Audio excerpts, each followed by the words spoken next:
ఇంకో పక్కన రెవెన్యూ సమస్యలన్నీ పరిష్కారం చేయడానికి రెవెన్యూ శాఖ మంత్రి అనగాని సత్యప్రసాద్ గారు ఈ పట్టాదారు పాస్ పుస్తకాలను ఆయన ఆధ్వర్యంలోనే మీకు ఇవన్నీ పరిష్కారం అవుతున్నాయి.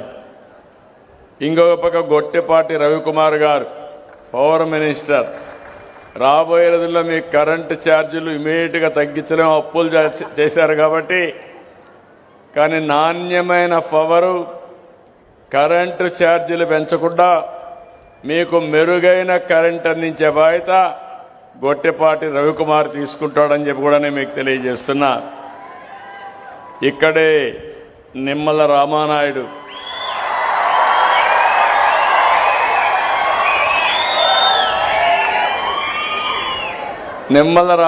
మీరు చూస్తే మామూలు ఎన్ని పదవులు వచ్చినా ఎల్లో షర్ట్ మాత్రం వదిలిపెట్టాడు. పెళ్ళప్పుడు కూడా ఎల్లో షర్టే ఉంటుంది. రెండోది సైకిల్ కూడా వదిలిపెట్టాడు. ఎక్కడికి పోవాలన్నా కారులో పోయే అవకాశం ఉన్నా సైకిల్ మీద తిరుగుతూ సామాన్య ప్రజల్లో ఒక్కడుగా నిరంతరం పనిచేస్తున్నటువంటి రామానాయుడు గారు, ఆయనకు ఒక పెద్ద బాధ్యత అప్పచెప్పాం. భవిష్యత్తులో నీటి సమస్య లేకుండా తాగడానికి, వ్యవసాయానికి, ఇండస్ట్రీకి నీళ్లు ఇచ్చే బాధ్యత ఆయన చేయాల్సిన అవసరం ఉంది. ఆ బాధ్యత అప్పచెప్పాం. ఇక్కడే ఎమ్మెల్యే పక్క నర్సాపురం ఎమ్మెల్యే గౌరవనీయులు బొమ్మిడి నారాయణ నాయక్ గారు ఒక వెనుకబడిన వర్గాల నుంచి వచ్చారు. మన జనసేన పార్టీ నుంచి వచ్చారు. వారు కూడా రాత్రి మగుళ్ళు పనిచేస్తారు. వాడికి కూడా మనస్ఫూర్తిగా స్వాగతం. అదే మరి గౌరవ శాసనసభ్యులు ఉన్నారు. గౌరవ శాసనసభ్యులందరికీ, చైర్మన్లు ఉన్నారు. చైర్మన్లందరికీ, ప్రజాప్రతినిధులందరికీ, ఇంకొక పక్క అధికారి honourable special chief secretary commissioner of revenue Shri Jayalakshmi గారు, జిల్లా కలెక్టర్ నాగవాణి గారు, ఇంకో పక్క నా పక్కనే ఇద్దరు బెనిఫిషరీస్ కూర్చోబెట్టుకున్నాను. నేను ఎక్కడికి వచ్చినా నా పక్కనుండేది మంత్రులు, ఎమ్మెల్యేలు, అధికారులు కాదు, సామాన్య ప్రజల యొక్క కష్టాలు తెలుసుకోవాలనే ఉద్దేశంతోనే ఈరోజు పట్టాదారు పాస్ పుస్తకాలు ఇస్తున్నటువంటి ఇద్దరు లబ్ధిదారులు పక్కన కూర్చొని పెట్టుకున్నాం. ఈరోజు ఇక్కడికి వచ్చినప్పుడు మీ అందరికి కూడా మరొక్కసారి మనస్ఫూర్తిగా ఈ మీటింగ్కి స్వాగతం పలుకుతున్నా. ప్రత్యేకంగా మా ఆడబిడ్డలకు అభినందనలు, స్వాగతం, సుస్వాగతం. పెద్ద ఎత్తున వచ్చారు. మీ అందరికీ అభినందనలు. ఈరోజు గోదావరి జిల్లా, ఎప్పుడు ఈ జిల్లాకు వచ్చినా ఒక ఆహ్లాదకరంగా ఉంటుంది. ఎటు చూసినా ఒక పక్క గోదావరి పరవళ్ళు, ఇంకో పక్కన పచ్చని పొలాలు, కొబ్బరి తోటలు, ఎక్కడా ఒక సెంటు వేకంట్ లేకుండా సెంటు కనపడిస్తే చెట్టు పెట్టే మనస్తత్వం ఉండే రైతుండే ఏకైక జిల్లా వెస్ట్ గోదావరి జిల్లా. భూమిని సద్వినియోగం చేసుకుంటారు. పంటలు పండించడంలో మీకంటే మించిన వాళ్ళు ఎవ్వరూ లేరు. ఇంకొక పక్కన ఒకప్పుడు గోదావరి జిల్లాలే, గోదావరి డెల్టానే దేశానికి అన్నం పెట్టిన రోజులు. అలాంటి గోదావరి జిల్లాలో ఈరోజు మీ అందరితో మీకొక పెద్ద అనుబంధం, భూమితో విడదీయరాని అనుబంధం మీ అందరిది. అయితే నాకు కూడా కొన్ని ఇబ్బందులు. ఎక్కడైతే నేను విశాఖపట్నం పోతే భూమి కావాలంటే ఇస్తారు, అక్కడ పెట్టుబడులు వస్తున్నాయి, పెద్ద పెద్ద ఇండస్ట్రీస్ వస్తున్నాయి. రాయలసీమకు పోతే భూమి కావాలంటే ఇస్తారు, అక్కడ కూడా పెద్ద ఎత్తున వస్తాయి. ఇక్కడ మాత్రం ఒక సెంటు భూమి ఇవ్వాలంటే చాలా కష్టం, సేకరించాలన్నా కష్టం. ఓసారి నాకు అనిపిస్తుంది ఈ జిల్లా పైన నాకు ప్రత్యేకమైన అభిమానం ఇప్పుడే కాదు, మొదటి నుంచి కూడా ఈ జిల్లా నన్ను పార్టీని ఆదరించారు, అభిమానించారు. అలాంటి జిల్లా. కానీ ఇండస్ట్రీస్ కూడా రావాలి. ఒక పక్క అక్వాకల్చర్ నిన్నే కేంద్ర మంత్రులు 4 వచ్చారు. నలుగురితో విశాఖపట్నంలో ఒక మీటింగ్ పెట్టి భవిష్యత్తులో అక్వా రైతులను ఆదుకోవడానికి కూడా ఒక ప్రణాళిక తయారు చేస్తానని చెప్తాను. ఇంకొక పక్కన మీరు ఒకసారి చూస్తే ఇలాంటి జిల్లాలో మీకు గొడవలే తెలియవు. ఎప్పుడు కూడా మీరు ఎక్కడ విరోధాలే పెట్టుకోరు. అలాంటిది మీ జిల్లాలో కూడా గత ప్రభుత్వం భూ సర్వే పేరుతో చాలా అవకతవకలు చేశారు, రికార్డులు మార్చారు, మీ భూమి 22Aలో పెట్టారు.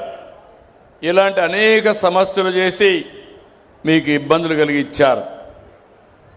అంతేకాకుండా మీ మధ్య చిచ్చు పెట్టే పరిస్థితి కూడా వచ్చారు. అందుకే ఈరోజు నేను ఒకటే ఆలోచించాను.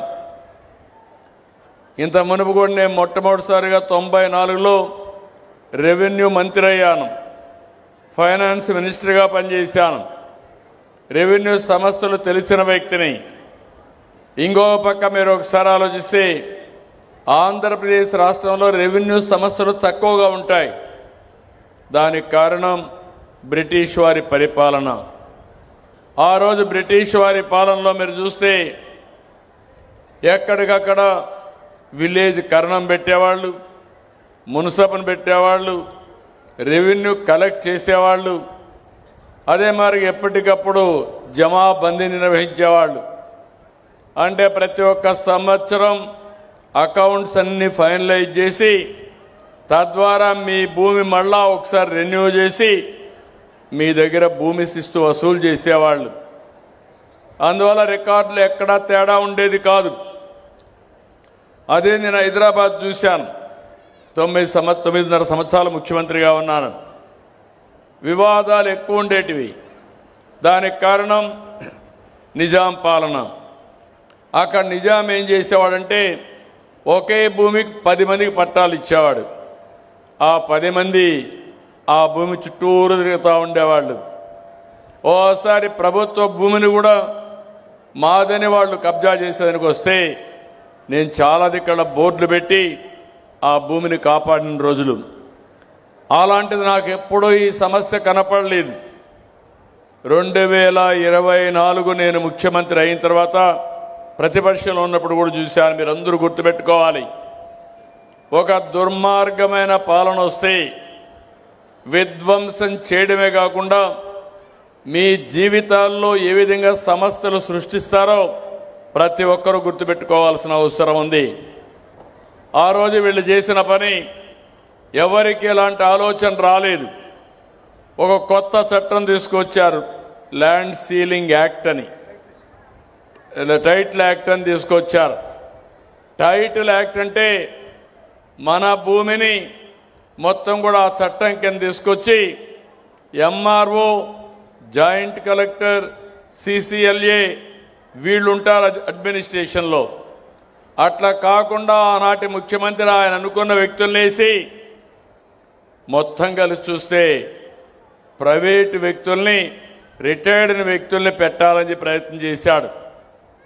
అంటే ఈరోజు మనం ఇంకొక పక్కన మన రికార్డులు ఉండవలసిన స్థలం ప్రభుత్వ ఆఫీసుల్లో ఉండాలి, కంప్యూటరైజేషన్ చేస్తే ప్రభుత్వ అధీనంలో ఉండాలి. అలాంటి ప్రైవేట్ వాళ్ళకి అప్పచెప్పేశాడు. నేను ఆ రోజు చెప్పాను, వినలేదు. అందుకే మీరందరూ గుర్తుపెట్టుకోవాల్సింది, ఎన్నికల ముందు నేను ఆ రోజు ల్యాండ్ టైటిలింగ్ యాక్ట్ రద్దు చేస్తానని చెప్పడమే కాకుండా తగలబెట్టాను, పబ్లిక్ మీటింగులో తగలబెట్టాను. వచ్చిన వెంటనే రద్దు చేశాను. మీ భూమి మీ పెద్దలు మీకు ఇచ్చారు, మీ కష్టార్జితం సంపాదించుకున్నారు. మీ భూమి మీద ఫోటో వచ్చి ఎవరు ఫోటో వేశారు జ్ఞాపకం ఉందా? ఎవరు ఫోటో వేశారన్నాను? సైకో ఫోటో వేసుకున్నారా లేదా?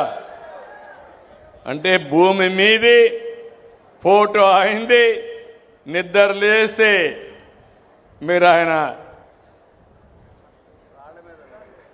మూడవది, ఇక్కడ ఇంట్లో పుస్తకం చూస్తేనే కనపడాలి. ఇంకో పక్క మీ పొలం తిరిగిపోతే కూడా మిమ్మల్ని వదిలిపెట్టలా. మీ ఎంటబడ్డాడు భూతం మారిగా. పొలం దగ్గరికి పోతే మామూలు రాళ్ళు కాదు, మోస్ట్ కాస్ట్లీయెస్ట్ ల్యాండ్ అవి.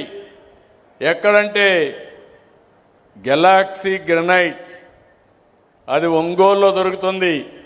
అలాంటి గెలాక్సీ గ్రనైట్ 800 కోట్ల రూపాయలు ఖర్చు పెట్టి సర్వే రాళ్లు తయారు చేసి దానిపైన ఆయన బొమ్మ చెక్కుని మీ పొలంలో కూడా మిమ్మల్ని వదిలిపెట్టలా.